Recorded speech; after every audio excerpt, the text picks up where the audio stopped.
ingin menceritakan kisah mistis di Gunung Merbabu via Selo Lama pada bulan November tahun 2018. Kisah ini diambil dari direct message via Instagram. Kisah ini berawal dari sekelompok pendaki asal Boyolali yang ingin mendaki Gunung Merbabu. Mereka berjumlah 7 orang dan berangkat dari rumah pukul 8 malam. Mereka sampai di base camp Selo sekitar pukul 10 malam. Kemudian melakukan registrasi pendaftaran untuk melepas lelah. Dengan modal nekat dan bekal yang kurang, akhirnya mereka nekat melakukan pendakian pada pukul 12 malam. Mereka naik secara perlahan karena ada salah satu dari mereka yang bernama Huda, fisiknya kurang sehat pada saat itu. Di tengah perjalanan, Huda mengalami kelelahan dan tidak kuat untuk melanjutkan perjalanan. Akhirnya mereka pun beristirahat sejenak untuk mengisi tenaga kembali dan mengumpulkan kembali semangat mereka. Namun, ketika hendak melanjutkan perjalanan, Huda masih belum sanggup untuk mendaki kembali. Hingga akhirnya Bayu bersedia untuk menemaninya dan sisanya tetap melanjutkan perjalanan untuk menghemat waktu. Waktu terus berjalan, hening malam mulai mencekam dan suara langkah kaki temannya pun perlahan menghilang. Bayu mulai merasakan ada yang tidak beres.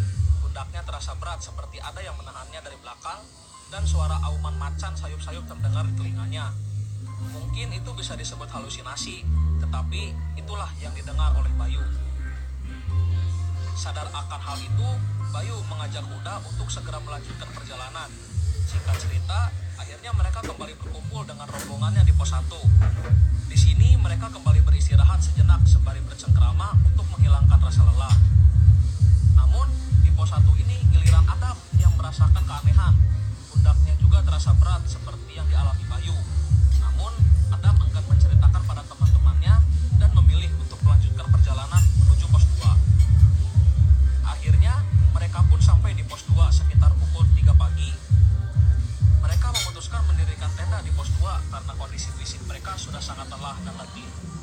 Tidak lama setelah tenda berdiri, akhirnya mereka pun tertidur. Namun tidak dengan Adam. Hatinya masih gelisah memikirkan hal yang dialaminya sewaktu di pos 1. Ia kemudian membuka tenda untuk melihat sekitar, namun ketika ia membuka tenda, tiba-tiba ia mendengar suara perempuan tertawa sebanyak 3 kali. Karena panik, ia segera membangunkan temannya. "Lu dengar suara cewek ketawa?" Namun temannya tak menggubris dan hanya menjawab, "Ah, paling itu pendaki lain atau suara ringtone HP yang udah tidur aja." Dengan perasaan gelisah, akhirnya Adam pun tertidur. Tepat pukul 6 pagi, mereka semua terbangun dan memasak perbekalan untuk persiapan naik ke puncak. Adam masih gelisah dengan kejadian semalam, karena pada saat itu, di sekelilingnya tidak ada tenda dari rombongan lain. Masa aja sih itu ringtone? Pada pukul 8 pagi, mereka melanjutkan pendakian. Karena fisik mereka sudah kembali pulih, perjalanan pun terasa lebih cepat. Akhirnya mereka pun sampai di pos 3 sekitar pukul 9 pagi. Singkat cerita, akhirnya pada pukul 9.45 mereka tiba di Sabana 1. Lelah dan letih perjalanan pun berbayar dengan indahnya pemandangan di Sabana 1. Karena mulai merasa lapar, sekitar pukul 12 siang mereka pun turun ke pos 2 tempat mereka mendirikan tenda. Sesampainya di pos 2, mereka beristirahat, menyiapkan makanan dan packing untuk persiapan turun ke bawah. Adam dan Bunda terlihat bingung dan pucat karena mereka menahan kencing. Akhirnya, mereka pun kencing sembarangan tanpa memperdulikan kondisi sekitar. Pada pukul 4 sore, mereka tiba di pos 1 dan bertemu dengan rombongan lain asal Jakarta yang berjumlah 2 orang. Mereka pun akhirnya melanjutkan perjalanan menuju base camp Selo. Di tengah perjalanan, rombongan kembali terpisah. Adam menemani Huda di belakang karena fisik Huda yang saat itu benar-benar kurang sehat. Banyak suara monyet bergelantungan di pohon-pohon. Hari semakin gelap dan jarak pandang mulai berkurang. Adam dan Bunda berhenti sejenak, melihat ke atas ke sebuah pohon besar.